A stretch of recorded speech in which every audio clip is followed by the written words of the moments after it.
ಪಿತನ ಸುತನ ಮತ್ತು ಪವಿತ್ರಾತ್ಮರ ನಾಮದಲ್ಲಿ ಆಮೆನ್. ಕರುಣೆಯ ಕೊನೆಯಗಳಿಗೆ ಭಾಗ 2 ಸಂದೇಶ 6. ಕಾರ್ಯನಿರ್ವಹಿಸಲು ಅಥವಾ ಕಾರ್ಯಪ್ರವರ್ತಕರಾಗಲು ಕರೆ.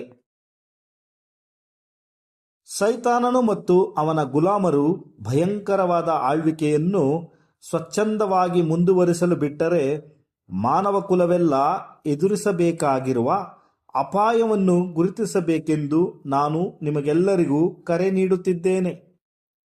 ಸ್ವರ್ಗದಲ್ಲಿರುವ ತಂದೆಯು ಸೈತಾನನ ಆಳ್ವಿಕೆಯನ್ನು, ದುಷ್ಟತನವನ್ನು ಕೊನೆಗೊಳಿಸುವುದು ಅವರ ಬಯಕೆಯಾಗಿದೆ. ಇದಕ್ಕಾಗಿ ನಾವೆಲ್ಲರೂ ಕಾರ್ಯಪ್ರವರ್ತಕರಾಗುವ ಸಮಯ ಬಂದಿದೆ, ಏಕೆಂದರೆ ನಾವು ಪರಲೋಕ ತಂದೆಯ ಮಗನು ಮತ್ತು ಮಗಳು ಆಗಿದ್ದೇವೆ.